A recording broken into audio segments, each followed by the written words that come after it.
News. New York City. FAQ NYC podcast getting more and more interesting by the minute. FAQ. It's FAQ NYC, the New Yorkers podcast from the newsroom by and for New Yorkers. The City. I'm Dr. Christina Greer, back with Harry Siegel and Katie Honan. Hello, gang. Hi, Chrissy. Hello. Happy New Year. Happy New Year. They're going to help me kick off 2024 with a rundown of just some of the news from another jam-packed few weeks since we last spoke. Mayor Eric Adams introduced an executive order over the holiday that in effect made it a crime for buses to drop migrants off in New York City outside of certain hours or without announcing that they were coming with more than a day's notice. The result, numerous buses were dropping off migrants at train hubs in New Jersey, and those migrants then made their way across the Hudson and into the city. The mayor is down to a 28% approval rating, but he ended his second year with a straightforward message. Jobs are up, crime is down. Those are both true, even as the city has yet to recover its pre-pandemic baselines. The mayor was in Times Square for the ball drop, sharing that message on New Year's Eve, and he was joined at the moment the clock struck midnight by Winnie Greco, who the city readers know as a key Adams aide who's now being investigated by the Department of Investigation over potentially misusing her role in the Adams administration. In the meantime, Adams says he won't spend the money, what City Hall says could be $17 billion over 5 years, on a housing voucher program that the city council passed into law over his own veto. And he said lawmakers could take him to court if they had a problem with that. Speaking of having problems, in Adams' age, his old friend Phil Banks stepped on that G's up or jobs up, crime down message, just a little something in his last public safety briefing of 2023. So the deputy mayor for public safety, who got appointed to that job after admitting he'd been wrong to pal around with two guys who bribed the previous mayor, who'd hang out in his office at One Police Plaza smoking cigars and fly him around the world on private planes with hookers on board, declared of the press corps as it tried to ask him pretty basic questions. Quote, they have no discipline. And quote, this is where the clown hour starts. That was a different clown hour than the one where Adams said Police Commissioner Eddie Caban wasn't at a briefing because he was in the Dominican Republic, quote, doing several agreements down there, only for the NYPD to then say, presumably more accurately, that he was on a brief vacation. So who's calling who a clown? These are sort of remarkable things for top members of an administration, the mayor himself, but really Banks and these clowns, no discipline to be saying on the record. Notably, City Hall didn't provide a transcript of that briefing, as they have for every previous one from this deputy mayor. Chrissy, you want to jump in here for a minute? Is this all name calling and half-ass bullshitting? My phrase, not yours. Like, is this part of some grander strategy, or is this just their own lack of discipline, or like, what's going on here?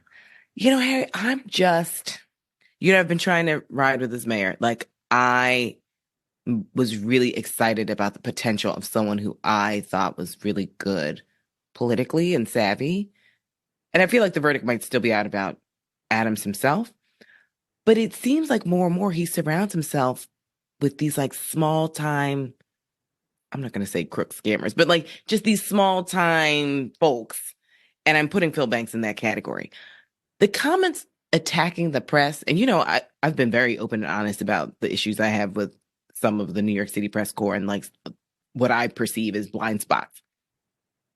But I'm not a deputy mayor. And it's like, Phil Banks, why are you coming into this type of interaction with the press and just starting on this like defensive name calling, this is clown hour? Because guess what? The press might have some blind spots, but it's damn sure not clown hour. I mean, these are people who take their jobs very seriously. And just because they're investigating parts of this administration that, you know, the ship is getting leakier by the day. So, you know, I'm not a fan of Phil Banks for a host of reasons. And this goes back to him saying that stop and frisk was a figment of my imagination. As a police officer, I think that if Eric Adams is going to succeed, he's got to reshuffle the deck and take a lot of those cards out of the deck and get some new cards. I just don't think that he has the people around him for him to be successful. I don't know if his ego and his personality style are going to help him in the long run. I think it's helped him get to this place. I don't know if this type of personality style will help him stay here. I think that verdict is still out. But as far as when you go to the next level, you need a different squad. And I don't think he has a squad around him to help him be successful. And starting with Philip Banks. Like, that's number one. And I knew that, when he sort of was like, this is my good friend, he's close to me. Remember when when Eric Adams first got elected, it was like Phil Banks and his brother were like the two sort of, leaving Frank Carone out of it, were kind of like the two people that we were talking about in early January 2022. And I was like, I don't see how this is a recipe for success. Now, the brother's largely faded into the background, and isn't going to make that $250,000 that we were quite concerned about. But I just, I think Phil Banks clearly has a vision of New York City and the press corps within it that isn't productive to this administration. So those are my opening thoughts. You?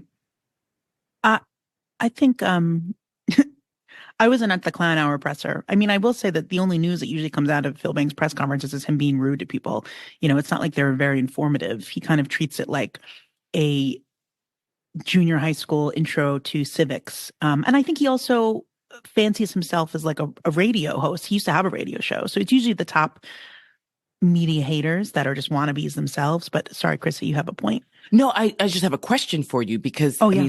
I think this goes back to what Harry was asking me and I didn't answer it. It's like, does he do this though? Because the story about Phil Banks has been Clown Hour and him saying that phrase. But again, just like the Eric Adams administration and so many people within it, we aren't talking about the substantive issues that they are and are not doing within the city, because the headline is Philip Banks is basically, being rude to the press, which is true.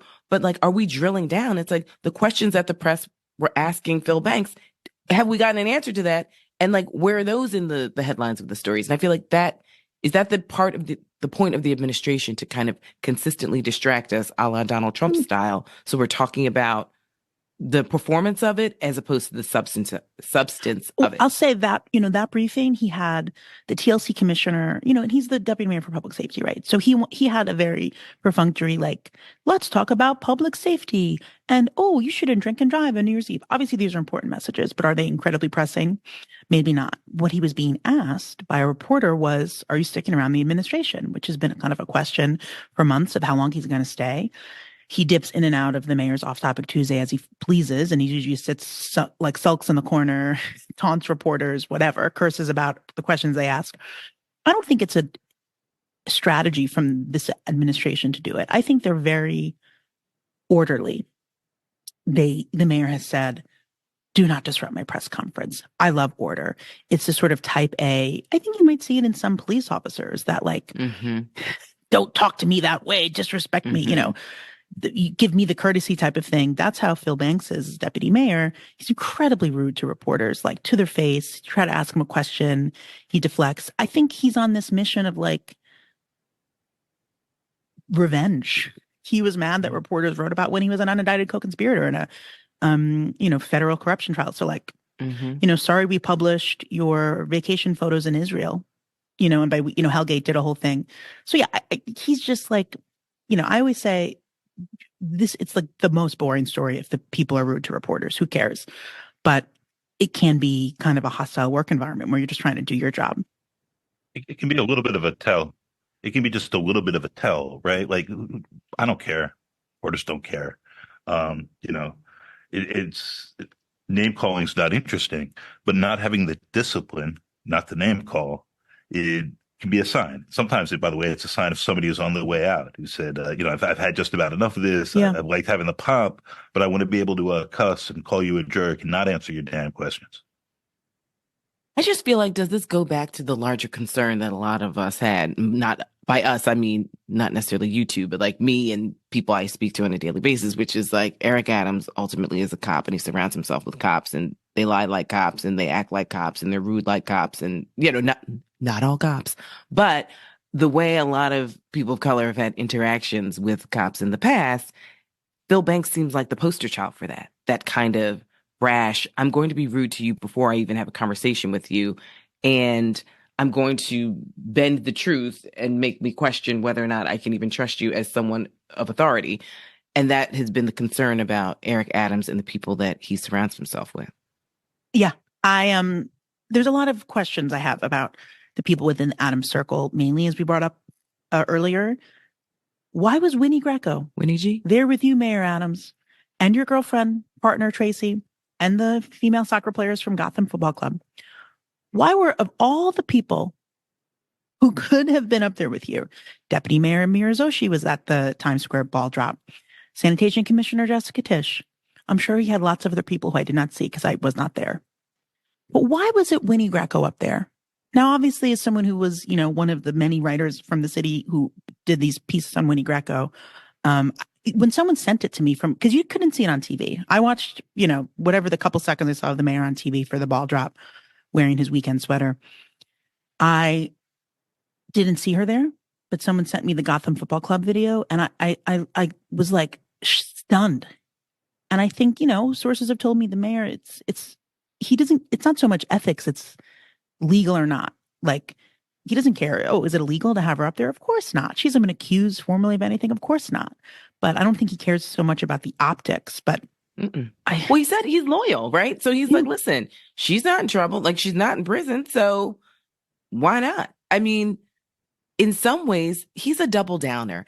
And like, there is a part of me that doesn't mind double downers in my life. I don't. It's like, hey, listen, if you're gonna say it with your chest, right?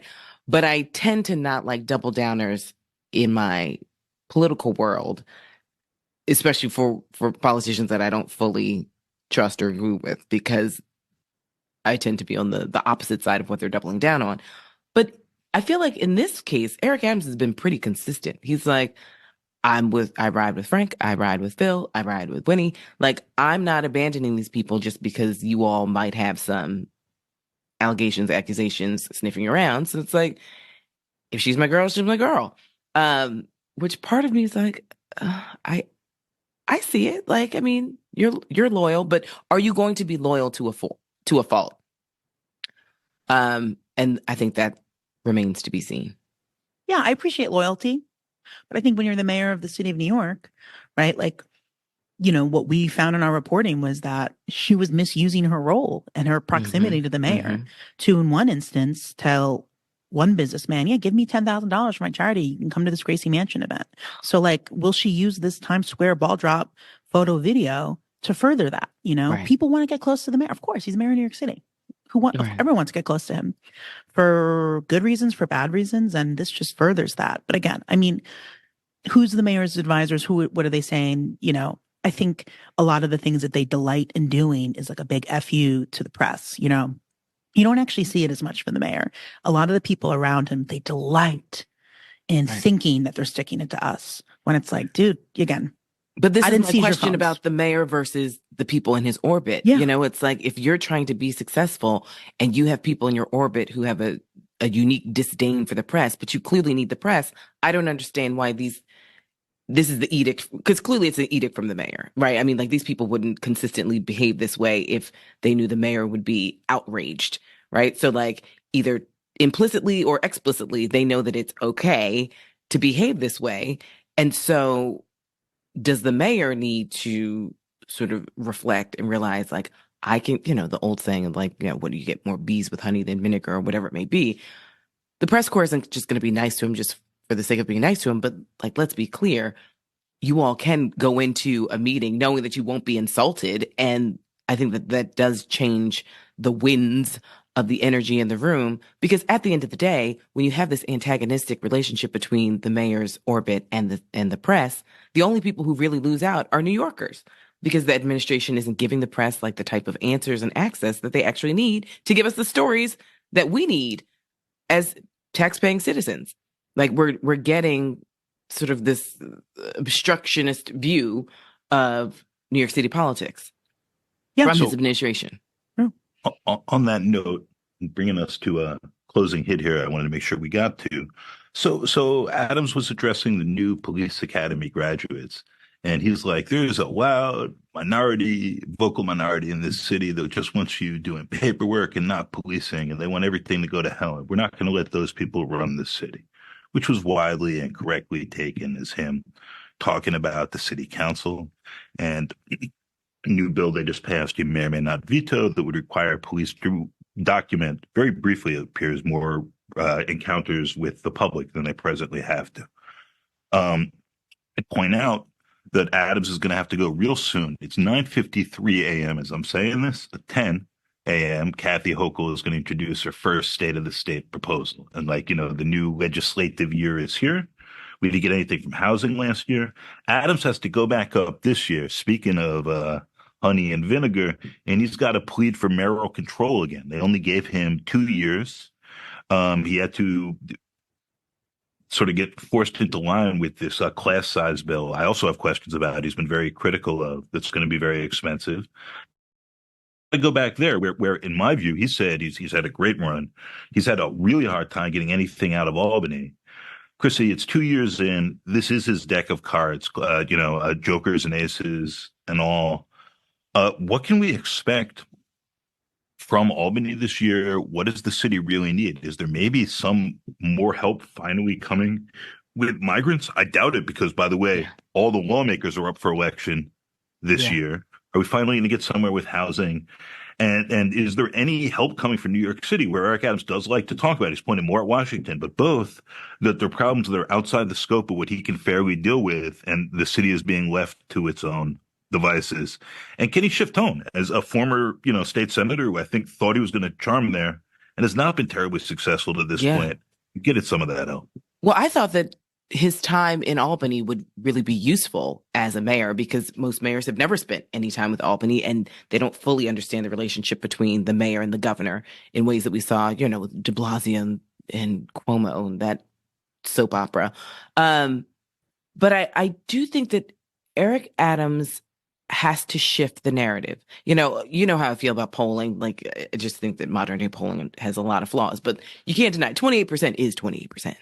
And, when you disaggregate it, sure, he's not underwater with black folks and, his base, but he's trending in that direction. So clearly whatever you were saying / doing is not resonating with the people that you need to say it to. Obviously he's doubling down and tripling down on migrants. And now, as of today, I think I saw Liz Kim tweeting about, he's implying that migrants are the ones causing violence. We all know, all the data shows over time that migrants tend to be like the least criminally inclined because they don't need the heat and they don't want the smoke. So, I don't want to start dealing with a mayor that's going to start pinning migrants versus, New Yorkers. It's like, we see that strategy kind of coming down the pike with him. So if he doesn't change course, because listen, the money's not coming. Get into it. Like, figure it out. You don't have the luxury of Bloomberg of quietly donating to various organizations to help out your administration. You don't have sort of the era of good times that de Blasio had for a smooth 6 years when he was bothered to be in town. So the cards are the cards, Eric. Figure them out. But clearly this, migrant narrative where it's only about migrants isn't resonating. I think he needs to talk more about what he is doing, if he is indeed doing stuff, as opposed to I can't do because Joe Biden this and, Kathy Hochul that. It's like, that's not the role of an executive. That's not the role. We don't want to know what you can't do. What are you doing? And what are your people doing? Which goes back to my original question to Katie and you in the beginning, which is the people around you. Do you have the squad to even help you get some wins? Because there are wins that are possible, but do you have the people around you to help you go in that direction? Katie, closing question for you here. So the mayor is talking smack about the city council.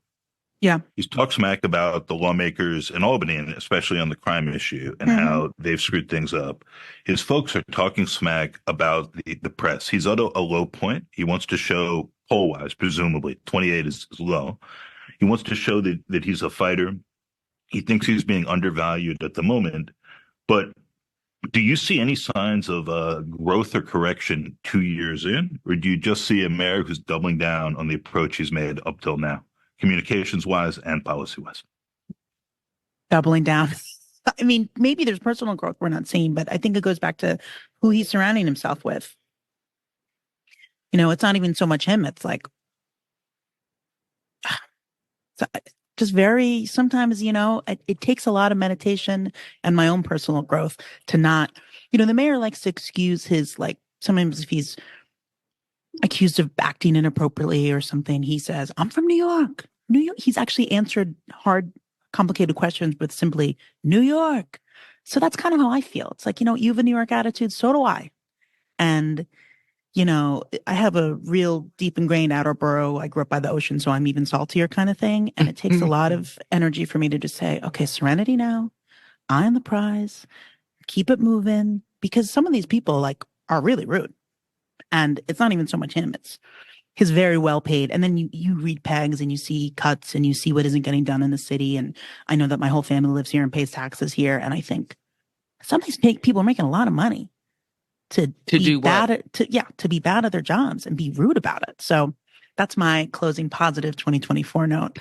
I didn't make any resolutions this year. So, well, you did the polar bear plunge. Congratulations. Yeah, I do that thank you. I do that every year and it was very enjoyable. Well, with global warming, it's like, is it going to be a big deal anymore? It's like last year was so warm I went in twice. I was a double dipper, but the Bloody Mary helped too. I've Chrissy, never done it. Should I come do it? next year? Were we doing in my block? It's like a party. It is a party. It's not like a party. It is a party. Are you in like a wetsuit or are you in like a bikini? Well, I'm not in a bikini. I'm in a bathing suit. Okay. Well, sorry. The most traumatic. I did self tan before. The hardest part is like, oh, it's been a while since I've been on the beach. So I have permatan because I'm always at some beach. That's why I call a bathing suit a bikini because I'm like, well, isn't everyone in a bikini every 6 weeks? That's always my New Year's resolution, to be someplace hot every 6 to 8 weeks. Yeah. Well, my apartment's very warm, but that's a New York apartment for me. All right. That is my closing first pod of 2024 note. New York resolutions. New York yourself. New York. What's your resolution, Harry? No comments. Text us.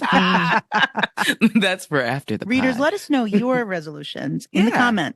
Email Chrissy Greer your resolution. Right. Be nicer to people. Mine is to be in a bikini every 6 to 8 weeks. All right. Mine too. On that note. FAQ. Womp womp. All right, I gotta run. No, I'm running here. Happy New Year, peeps. Ciao. Happy New Year. Happy New Year. FAQ. FAQ NYC is part of The City, a nonprofit, nonpartisan newsroom dedicated to hard-hitting journalism that serves the people of New York. If you like what you're hearing, the best way to support our work is by setting up a monthly recurring donation and going directly to thecity.nyc/give. If you already make a monthly donation and want to add a special one-time gift, you can also do that at thecity.nyc/give. As ever, FAQ's work is freely available to everyone at thecity.nyc, and the pod also receives support from P&T Knitwear, an independent bookstore, cafe, and event space on Manhattan's Lower East Side, with a podcast studio that can be freely reserved for community use.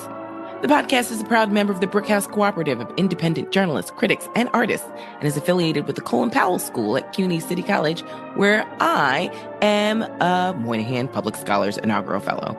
Our hosts for this episode were me, Christina Greer, Katie Honan, and Harry Siegel, who's also our executive producer. Our engineer is Adam Kamara. Thank you, listener, for joining us and making it this far. Be kind, be cool, be well. Happy New Year, and we'll be back soon with more.